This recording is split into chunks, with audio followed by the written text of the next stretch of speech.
Bonjour à tous et bienvenue de la Fondation Apprendre Genève. Je suis Charlotte Bouve et aujourd'hui mon invitée est Kirsten Gagnère et elle fait partie de Cathy Collective.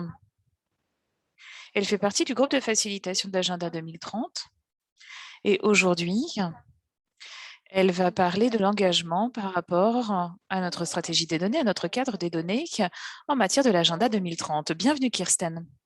Merci beaucoup. Nous avons 15 minutes à partager ensemble pour revenir sur ce thème. Et c'est pour ça qu'on appelle ça une session éclair. Là encore, n'hésitez pas si vous avez des questions. Si vous avez des questions ici, eh bien, vous pouvez tout simplement les poser dans le chat ou les poser oralement. J'ai déjà des questions pour Kirsten, mais n'hésitez surtout pas si vous aussi vous avez des questions. Je lirai les questions qui sont posées dans le chat ou je vous donnerai la parole pour poser votre question. De même, cette réunion est disponible en français et en anglais. Vous pouvez cliquer sur l'icône interprétation située en bas en droite de votre écran, sélectionner la langue de votre choix, couper la langue originale ici et cliquer sur terminer. Et ainsi, vous aurez la possibilité de suivre la réunion ici dans la langue de votre choix. Alors, n'hésitez surtout pas qu'ici, si vous voulez vous exprimer, vous pouvez donc vous exprimer en anglais et en français. Et cela vous permettra ici de poser toutes vos questions. Et maintenant, Kirsten, est-ce que peut-être on peut commencer par se présenter? Et est-ce que vous avez été impliqué dans le développement ici de l'agenda 2030? Quel est votre rôle à l'heure actuelle? Et ici, par rapport à cette stratégie globale, ici, qu'est-ce que vous pouvez nous dire de son importance? Eh bien, Charlotte, je vous remercie de m'avoir invitée. J'ai eu ici eh bien, que l'opportunité de faire une de ces séances éclairs, eh bien, il y a quelques mois. Et je sais que certains d'entre vous, je reconnais les noms, donc vous aviez déjà participé. Et vraiment, c'est important pour nous, vraiment d'en apprendre plus avec vous. Donc, je suis Kirsten Gagnère. Je suis le PDG de Cathy Collective. Et ici, nous agissons au niveau de la modération de ce cadre des données. Nous n'avons pas développé le document dans son ensemble de l'agenda 2030, mais notre objectif est de prendre en compte toutes les données en matière de vaccination avec les différents acteurs, y compris des représentants de l'UNICEF, de l'OMS, de l'CDC, de Gavi, de la Fondation Gates, d'autres parties prenantes qui se sont donc regroupées pour vraiment travailler sur ce cadre pour l'action. Donc, c'est un document ici qui est très important. Pourquoi?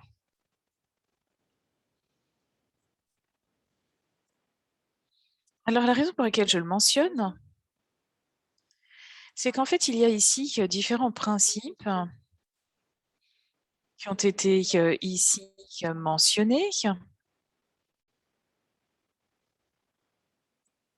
Donc, ici, eh bien, nous avons vraiment travaillé par rapport à différentes sessions et par rapport à ces différents écosystèmes et par rapport ici à tout ce qui avait été mentionné. Eh bien, que Gavi a déjà commencé l'alignement de ses priorités. Et nous avons en effet développé cela avec différents points d'alignement.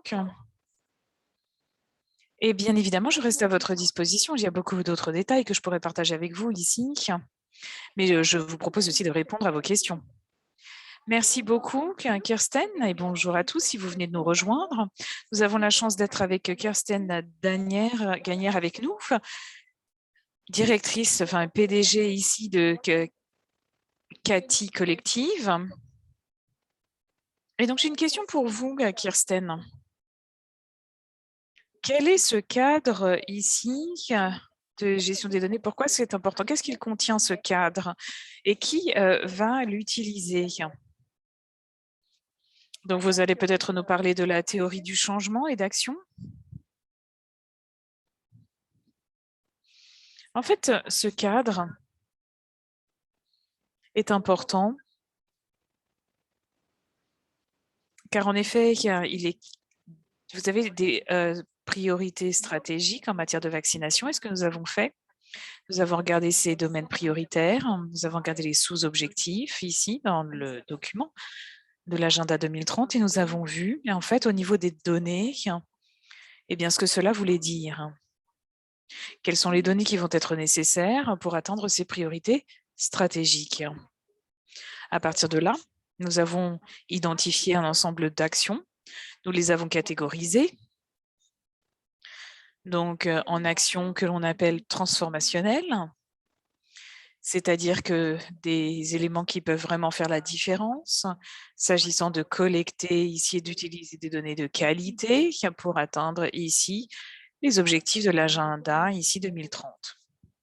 Au niveau national et régional, hein, il s'agit d'actions ici qui visent à développer davantage les initiatives. Donc, il faut vraiment qu'il y ait un investissement continu pour pouvoir vraiment que, eh bien, sur les 10 prochaines années, développer cet agenda de vaccination. Donc, nous avons une théorie de l'action également qui se base sur les données et la théorie du changement avec les différentes catégories, l'évaluation, améliorer la programmation, la gouvernance. Et donc, vous voyez que ce sont certaines des catégories sur lesquelles nous travaillons. Mais ce travail doit également nous permettre de développer une structure ici qui est très importante. Donc ça, c'est la phase dans laquelle nous sommes à l'heure actuelle. Donc le document en tant que tel regroupe tous les détails sur eh bien, qu'il y a la vaccination, sur l'agenda 2030. Ici, c'est le cadre d'action, agenda 2030 sur les données. Le secrétariat est disponible. Il travaille au niveau de l'OMS. Et maintenant, nous cherchons à voir quelle va être notre stratégie en matière de données avec le secrétariat. Nous avons développé un processus où les priorités ont été envoyées ici et seront renvoyées tous les 3 ans. Donc, on peut ici, de manière continue, vérifier, voir ce qui fonctionne, ce qui ne fonctionne pas, et pouvoir justement réévaluer les priorités tous les 3 ans. C'est un processus maintenant où nous allons ici avoir nos priorités pour les 3 premières années. Et ces priorités ici seront celles qui auront justement les ressources nécessaires qui viendront du CDC, de l'UNICEF, de Gavi, de la Fondation Gates.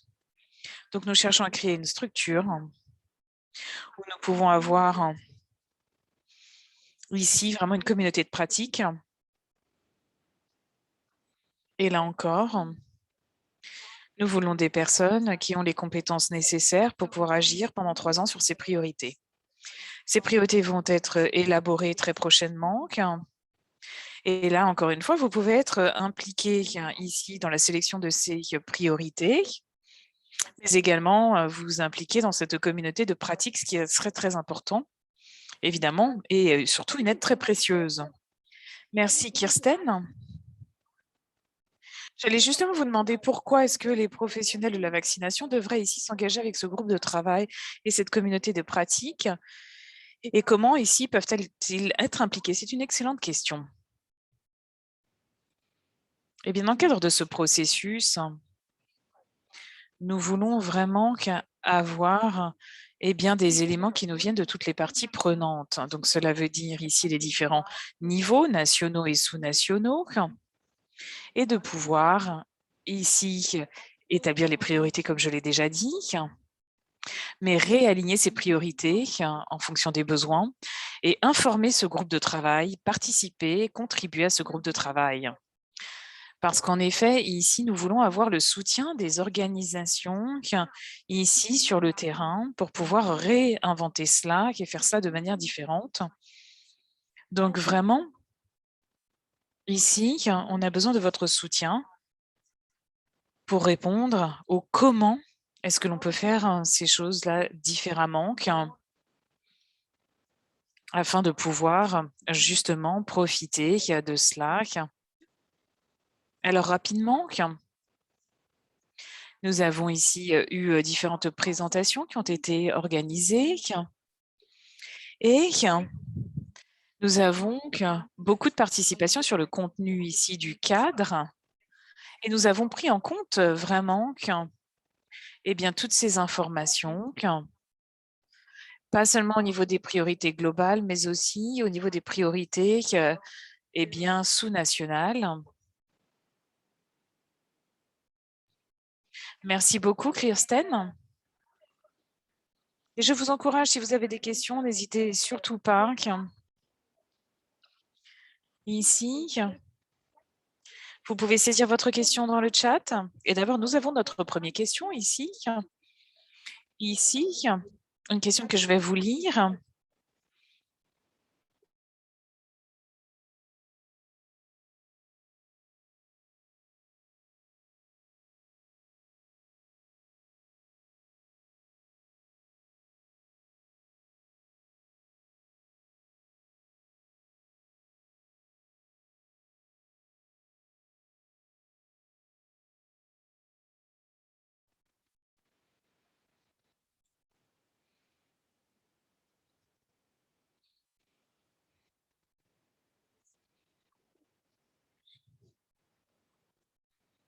Donc, y a-t-il une stratégie existante qui peut nous aider à l'amélioration de la qualité des données? Parce que en RDC, dans le contexte de l'achat de performance du projet de développement de système de santé, la qualité de données a été biaisée. Alors, en effet, ce sont des questions ici qui sont abordées au niveau ici des actions transformationnelles et de renforcement. Donc, je vous conseille fortement de télécharger ici en fait le document qui est disponible sur le site internet de l'agenda ici 2030. Je suis sûre qu'un lien peut être mis ici dans le chat et regardez les actions et vous allez voir ici qu'il y a plusieurs actions sur la qualité des données. Dans le cadre de ce processus, sur l'ensemble de ces actions que nous avons identifiées pour ces 10 prochaines années, quelles sont celles qui sont les plus importantes en matière de ressources et voir également dans l'environnement de la COVID aussi, voir ce qui se passe aussi avec la pandémie. Et là, c'est essentiel. Et je suis sûre que pour la RDC et d'autres pays, la qualité des données, c'est une des questions les plus importantes. Donc ici, il faut voir quelles sont les actions qui peuvent être menées pour pouvoir améliorer la qualité des données. D'ailleurs, et c'est une question qui se pose dans de très nombreux pays. Je vous remercie. Une autre question de Mamadou Ba. Alors, comment gérez-vous les différences entre les données administratives et les données du terrain dans le cadre de la vaccination? Donc, est-ce que justement, eh bien, ces données sur le terrain peuvent nous permettre de résoudre les problèmes d'incohérence de données incomplètes, de surestimation et autres? Alors, en effet, cela fait partie de la question sur la qualité des données. Et ici, vous prenez des exemples spécifiques. Donc, nous avons vraiment essayé de voir ce que l'on pouvait faire sur ce thème. Et c'est pour cela que nous avons besoin de vous dans le cadre de ce processus de priorisation. Et il y a aussi des dates qui sont importantes, si vous voulez les retenir, pour pouvoir participer avec nous. Donc, c'est le type d'information que vous allez peut-être vouloir obtenir lorsque vous allez mettre en place ces priorités pour les années à venir. Je vous remercie.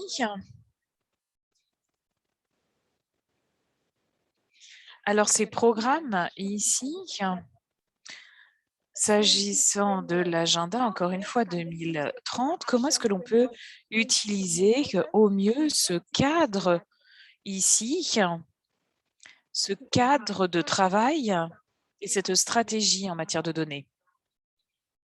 Eh bien, justement, dans le chat ici, je viens de mettre le lien vers justement ce cadre d'action en matière des données. Et en fait, lorsque vous êtes dans votre phase de planification, vos plans de vaccination, les demandes de financement auprès de Gavi et autres, eh bien là,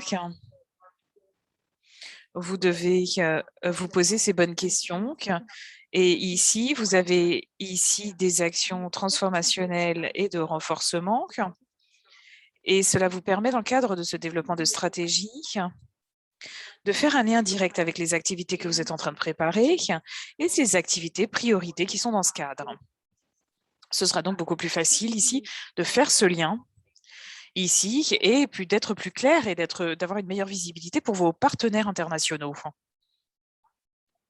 Je vous remercie. Si vous venez de nous rejoindre, bienvenue à vous.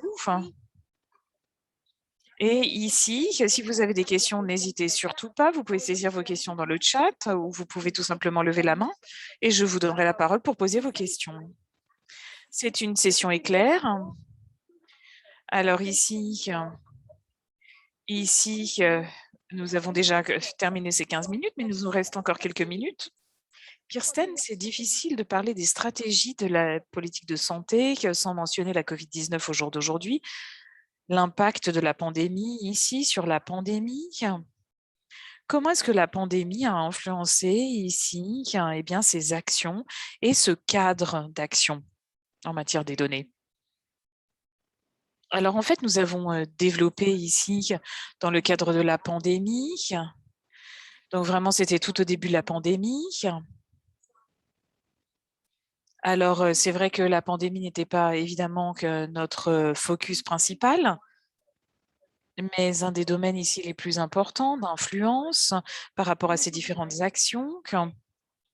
Et c'est déjà quelque chose que nous avions mené, c'est vraiment de regarder au niveau de la vaccination tout au long de la vie, de fournir aux pays eh bien, les données nécessaires. Et c'est vrai dans le cadre des données, du soutien qui est nécessaire, eh bien, nous sommes revenus ici sur les éléments à mettre en œuvre. Et là, nous allons pouvoir revenir ici sur les éléments qui sont importants, voir comment on peut prioriser. Eh bien, ici, eh bien, les leçons tirées de la pandémie. Et là encore, voir comment est-ce que l'on peut mettre tout cela en place. Je vous remercie, Kirsten. Alors, je vois une main levée, Benjamin. Ici, je vais vous poser la parole, Benjamin, qui a son Pogdou. Alors, ici, vous pouvez donc poser votre question, Benjamin, s'il vous plaît. En fait, la question de Benjamin est dans le chat.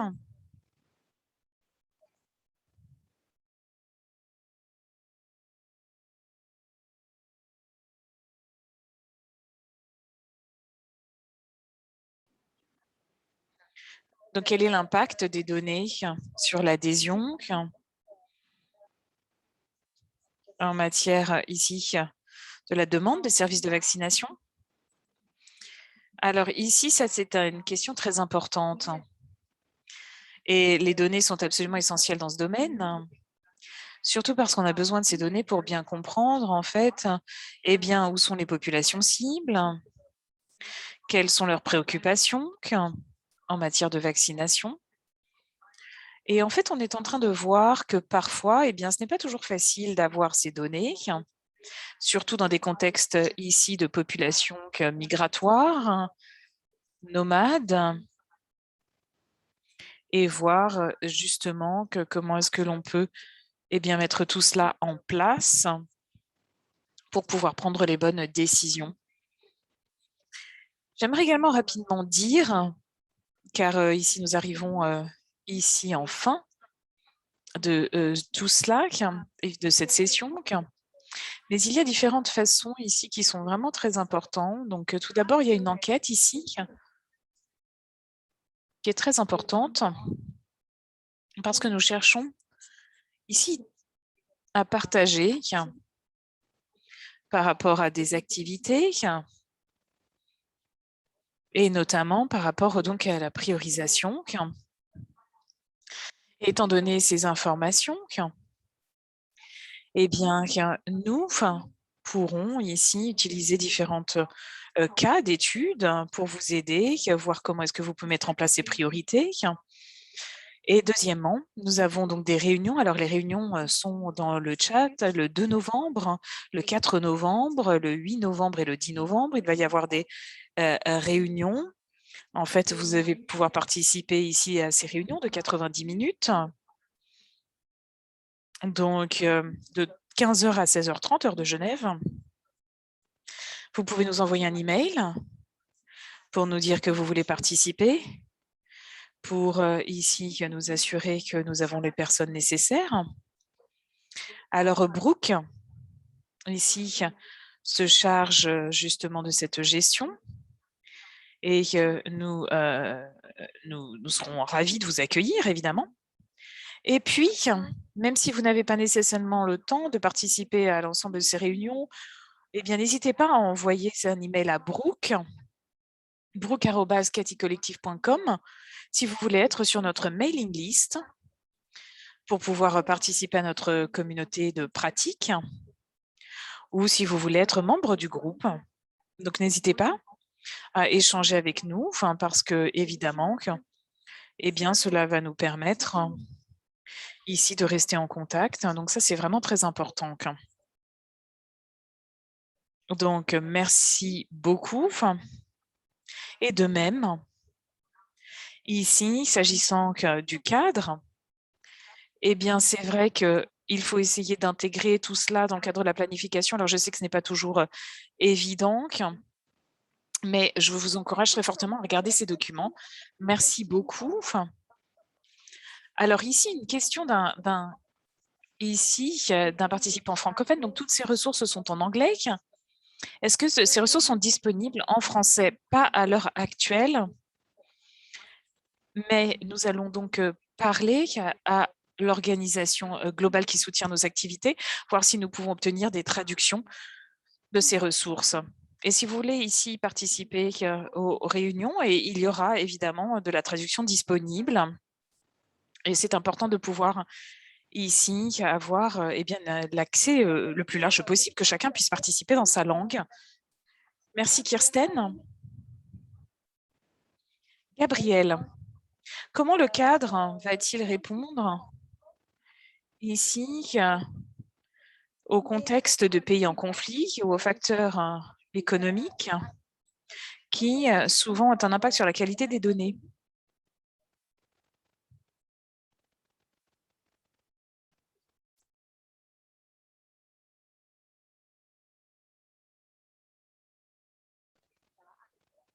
Donc ici, est-ce que vous pouvez peut-être répondre à ces deux questions?